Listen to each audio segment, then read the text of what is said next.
Assalamu alaikum warahmatullahi wabarakatuh. Innal hamdalillah nahmaduhu wa nasta'inuhu wa nastaghfiruhu wa na'udzu billahi min shururi anfusina wa min sayyiati a'malina may yahdihillahu fala mudilla lahu wa may yudlil fala hadiya lahu wa asyhadu an la ilaha illallah wa asyhadu anna Muhammadan abduhu wa rasuluhu amma ba'd. All praises to Allah who make this world a provision for the last day. He has prepared for the believers the fullest recompense. I bear witness that there is no God except Allah. He has no associates. I also bear witness that He is our Master and Prophet Muhammad Sallallahu Alaihi Wasallam is our messenger. May the peace and blessings of Allah be upon all those who follow them till the day of judgment, inshallah. I remind myself and you to be aware that we are being commanded to obey the orders of Almighty Allah. Allah says about this in Quran chapter 59 verses 18 as, O believers, be mindful of Allah and let every soul look to what deeds it has sent forth for tomorrow. And fear Allah, for certainly Allah is all aware of what you do. Inshallah, today we will continue on our previous speech about how Islam is trying to fight against hunger. What are the different um, avenues that we get the food insecurity issues, and what are the different solutions that Islam is offering to fight against this hunger. In the previous speech, we have seen some of the strategies that we can apply to solve hunger, like securing the food. Like we all know, food is a great blessings. We should make every effort to secure the food for this community and for the future generation. And we should encourage people to work and to be involved part of the production to produce food, again for the same reason, for this community and for the next generation. And Islam strongly opposes people to go begging. Islam is against people begging to others, and instead it is suggesting people to work hard. Even they go out to the forest and get a bunch of woods, take to the market and sell it and earn from it and eat from it. So it is going even to that extent to prohibit begging. The other strategy that Islam suggested is work and trust in Allah.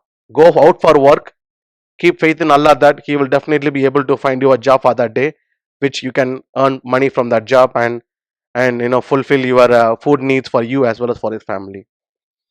And also we see that Islam is protecting the workers' rights. That Islam is clearly suggesting, and Islam is clearly suggesting us to pay wage in full before, pay wage in full as we agreed before the work assignment being assigned to the contractors. No bargaining after the work is done. Okay, and then Islam is strongly opposing people not to waste resources. We never know when we will reach the starvation. Islam is opposing wasting resources. Instead is suggesting to save as much as possible for the future generation. And again Islam is saying, like, do not kill an animal except for your consumption and not for your time killing works. And most importantly, Islam is saying, do not hoard food, because you may be causing somebody else to live their night or dinner without food. So these are all the strategies that we have seen in the previous speech that Islam is suggesting to fight against hunger. Inshallah, in this speech we will see some of the solutions that Islam is offering to solve this hunger. One of the solutions that Islam is saying is encouraging plantation and agriculture. So Islam expecting people to be part of the agriculture, cultivate the food and consume from it and then save it for the future. There is a beautiful hadith from Bukhari 2320. It is narrated by Anas bin Malik that Prophet Muhammad says, there is none among us the Muslims who plants a tree or sows seeds and then a bird or a person or an animal eats from it. It is regarded as a charitable gift from him. So what this hadith gives us a lesson is, even if you plant a seed today, if a bird comes and eat from that tree, or if some pass buyer comes and take rest under that tree, or they consume the food from that tree, it's as if you have given a charity to them. So Islam is encouraging people to agriculture, not just for them, but for the future, generation, even not just for the human and for the animals as well. In the other hadith, Prophet Muhammad sallallahu alaihi wasallam says, it is narrated by Anas ibn Malik that if the final hour comes while you have a shot of a seed or a plant in your hands, it is you should plant it before time comes to you. Like if you are at the time of your death, let's say for a time of the death, if you have a plant in your hand, you try to make all your effort to plant it, so that you will get the benefit out of that plant. Whoever it may be, that who was going to get the benefit out of that plant, you will be getting the charity among it. You will be as if you have given a charity to those people actually. So these are all some of the hadith that we have seen in the lifetime of Prophet Muhammad sallallahu alaihi wasallam, encouraging us to make all effort to be part of the agricultures. And then let's talk about the government and the leaders, what they should do to help people to stay away from the poverty line or stay away from food insecurity. So leaders should try to live like the regular people's life. That's what like Prophet Muhammad sallallahu alaihi wasallam did in his lifetime. He is not like a big rich man. He was doing like a regular day-to-day life. He was doing his regular household stuff. He himself was able to understand the people needs, and he was able to understand the people needs because he was living the life like a regular man's life, not as like he is the king or he is like a different a status people and person. I'm sorry. And then the government has certain duties to fulfill to the citizens of their government. I mean, to the citizens actually. So a government should be responsible to take necessary measurements to ensure food security. There are multiple options or multiple solutions that a government can take to save the food for this generation, also for the next generation. Inshallah, I will share some of the strategies that they can take as a government to secure the food for the future generation, for the current generation. So they should go for like a strategic planning. Like they should analyze the problem and come up with the possible solutions to fight against that problem. That is one of the main responsibility of the state. If you see the Surah Yusuf, in which Allah recounts the action plan offered by Prophet Yusuf sallallahu alaihi wasallam, that he was offered that action plan to Egyptian king, to come safely out of an expected hunger. So Allah says about this in Quran chapter 12 verses 47 to 49. This is the action plan that is offered by Yusuf alayhi salam to Egyptian king. But before that, let's see what king has what has the king demanded to Yusuf alayhi salam. King had a dream that he had a dream that in the dream there were like seven fatty cows was being eat, or I mean was ate by seven skinny cows, like thin cows. And he also saw that seven grains, like the plants, grains or plants, like grains is in specifically was died, and then seven was dying actually.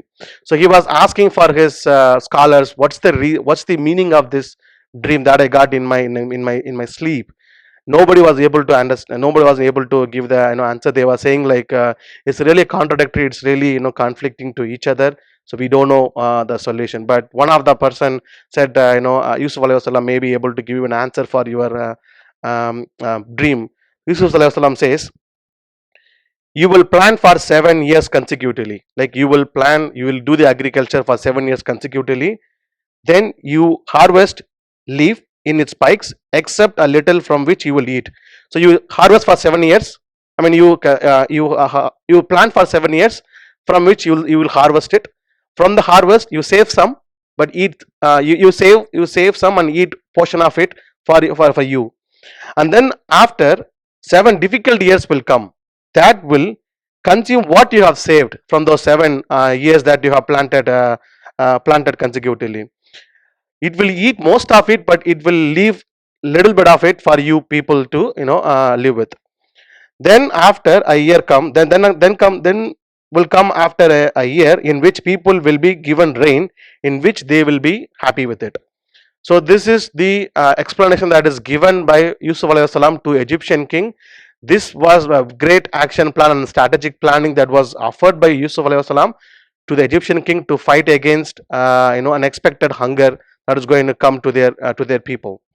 So the government should be hiring somebody who knows this kind of problem, who can understand this problem, analyze the problem, and come up with a good solution. Government should have those people on their hand and try to plan ahead and then try to have this food secured for the future generation. And also, the government should make every effort to ensure their citizens are getting basic needs. Like government should offer job opportunities, they should provide shelters to homeless, and they should also provide education and all sort of basic needs, so that they can earn out of that opportunities, and that will help them to stay outside of the poverty line. And most important thing that the government should do is fighting the corruption. As we all know, corruption will cause will definitely waste nation's resources, and also will cause severe impacts, including spreading the poverty. So government should make necessary reforms to dry up the channels of corruption. There is one hadith from the lifetime of Prophet Muhammad Sallallahu Alaihi Wasallam about corruption. So reported by Abu Hamid Abu Humayd bin Saad as-Sadi that Prophet Muhammad Sallallahu Alaihi Wasallam employed a person from a specific tribe. His name was Ibn al-Lutabiya to collect zakat. So when he returned to Prophet Muhammad Sallallahu Alaihi Wasallam with the collected zakat, he said he said, like, he kind of had a split. He said, this is for you and this is for me, which is given to me as a gift. Then Prophet Sallallahu Alaihi Wasallam stood on the pulpit, like on the mimbar. He said he was praising Allah, he was glorifying Allah. Then he reported that, why does an official whom I sent on a mission come back and say, this is for you and this has been presented to me as a gift? Will he be able to get this gift if he stays in his house, his father's house or mother's house? Will he be able to get this gift? No. So I have sent him on a mission. He should return back. He should come back with that mission with the full. He should not come back like and say, like, this is for you, this is for me. This is like a form of corruption. He says, by Allah in whose hand is the life of Muhammad, like his life. Rasulullah continues, says, if any one of you takes anything wrongfully, he will bring it on the day of resurrection, carrying it on his neck. He's saying, if you are wrongfully hiding, if you are wrongfully taking the share of money or share of wealth, Allah subhanahu wa ta'ala is going to bring it on your neck on the day of judgment. So this is clearly indicates that we should stay away from corruption. Whatever mission we have been sent forth, we should be completing it, and we should not be expecting any benefit out of it, like a personal benefit out of it. Actually, these are all the government responsibilities. Like I said, they should make a strategic planning to fight against hunger by having proper consultants who can help them with the perfect action plans, like the example of Yusuf alayhi salam. And then they should also ensure people, the citizens, getting the basic needs, and also they should have a perfect plan to fight against the corruption. These are all the government responsibilities. Then as a people like us, what's our responsibility to fight against hunger? The good thing that we can do on our side is we should give food to the needy people. So Islam is using this tool, that is the solidarity, unity, as one of the strategy to fight against hunger. In Islam, it is not acceptable that people live in poverty line, below poverty line, while others are unnecessarily wasting their monies on extravagantly and other stuffs. Islam doesn't encourage us that. Islam expects everyone to live on the same standards, definitely not below the poverty line. So during critical situations like pandemic situations like COVID-19 situations, the entire world is going into so many lockdowns, and there are a lot of job losses happen throughout the world, right? This, like solidarity, that is unity and sharing food to others, has become an extremely vital and important tool that we can use to fight against hunger. So this kind of pandemic situations will definitely comes along with the poverty, will cause poverty. People will go without jobs, and they may live their life or their day without food. So this kind of pandemic situation will come on its own baggage like this one. So we should make, as a human, we should try to share our food with others as much as possible.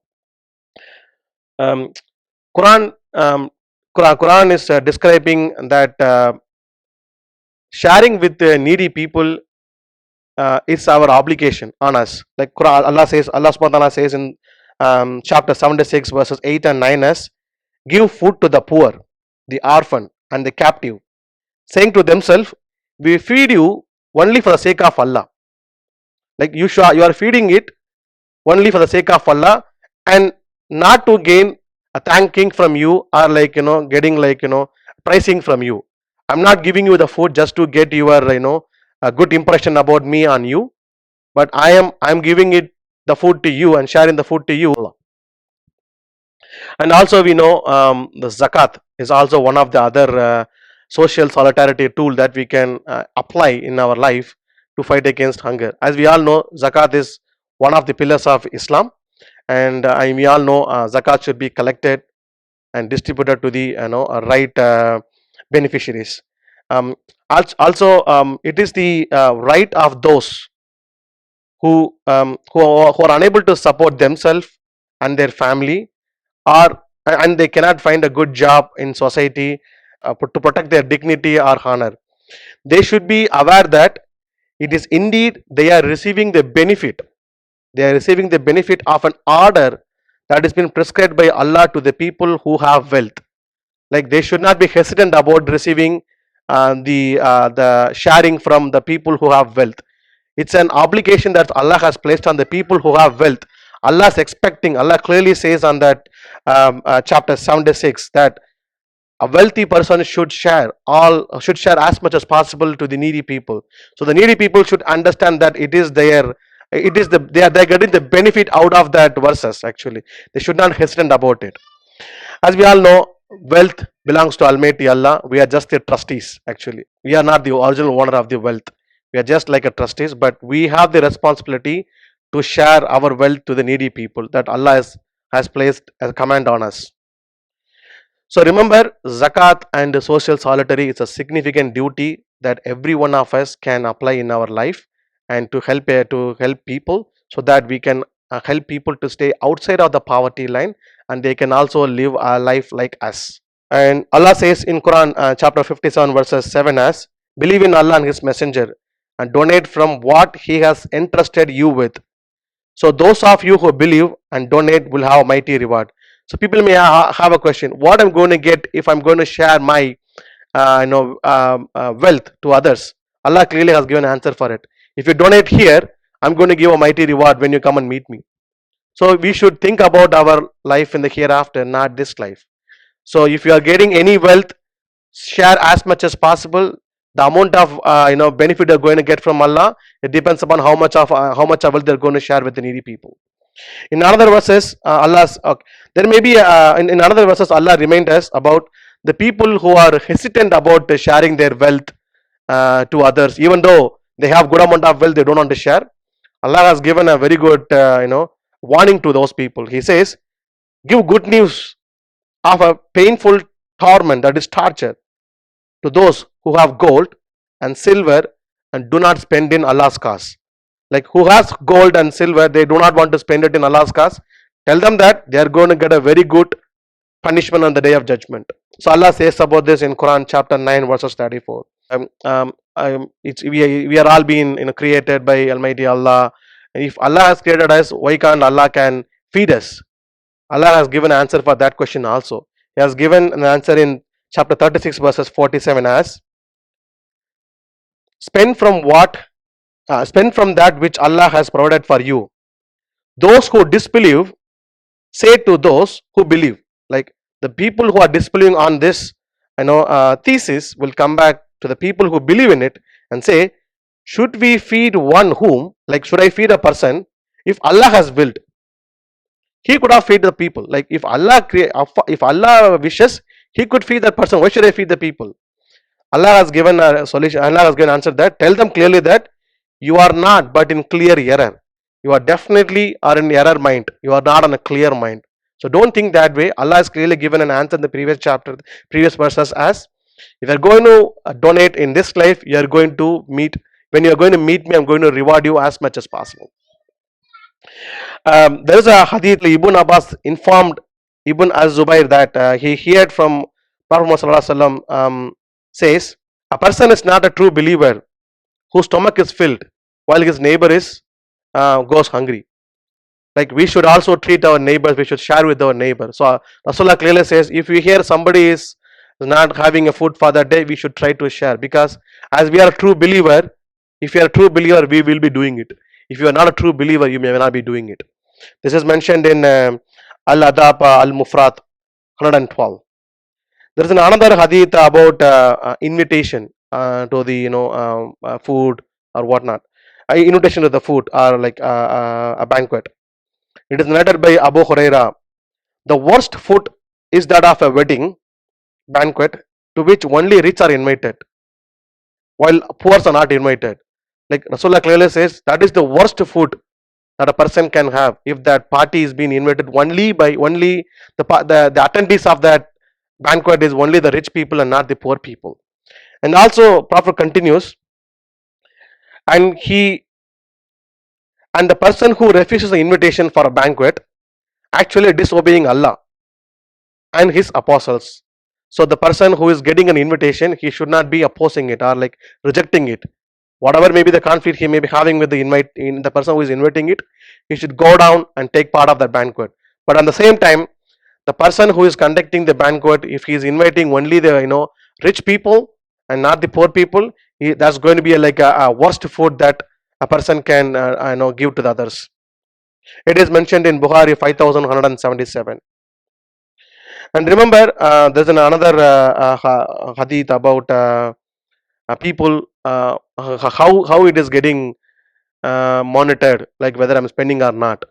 Rasulullah Sallallahu Alaihi Wasallam says, every day two angels will come down from heaven.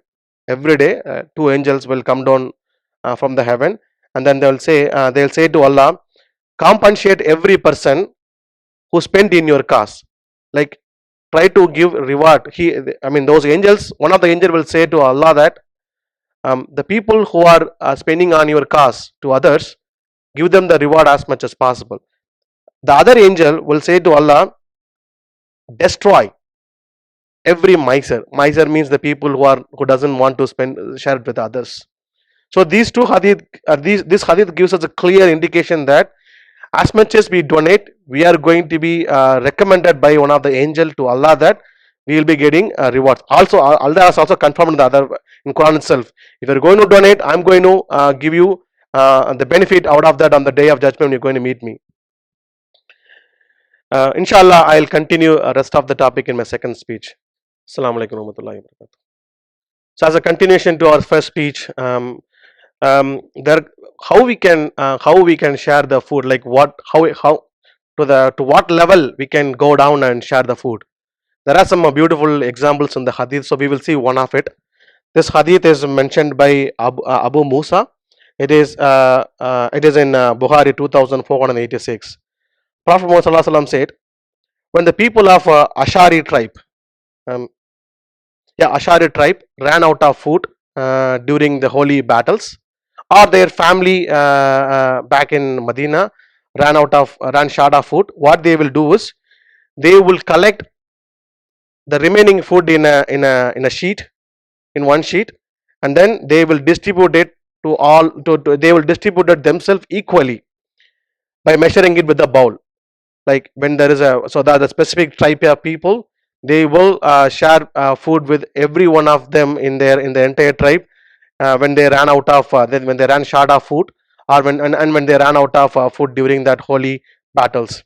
Rasulullah says, these people are from me and I am from them. So Rasulullah, this is a very good example that we can take. If we see like somebody is not having a food for that day, we should share what we have with them by equally spreading it to them and give it to them. So this is a beautiful example that we can apply in our life to share our food. Also, we are in the month of holy month of Ramadan. At the end of this month, like on completing this month, we will be getting one of our 2 days of Eid of the year, which is Eid al-Fitr. This is meant for giving. This Eid is to establishes that it establishes an opportunity for us to give as much as possible. Doesn't mean that we should give only in this month. We have the entire lifetime to give charity and sharing with others. But this is the perfect month that you can plan, strategize, and try to vet out as much plan as possible to clear out your backlogs about zakat to the needy people. But remember, we want the day of Eid should be celebrated by everyone in this world equally like us. We do not want the people to spend stuffs on extravagantly on the day of Eid. Instead, instead share that extravagant expenses to the people who may be happy if we share with them, and they can also celebrate the Eid like us on the day of Eid happily. It's we I mean we should make everyone in our community as smiley as possible and as equal as possible. That should be our effort, that we should be planning in our lifetime. Inshallah, whatever we have here, inshallah, may Allah give us may Allah give us a right path to apply in our day-to-day life, and will help us to stay away from the hellfire, inshallah. Wa akhir da'wana alhamdulillahi rabbil alamin. Wa aqimus salam. Assalamu alaikum warahmatullahi wabarakatuh.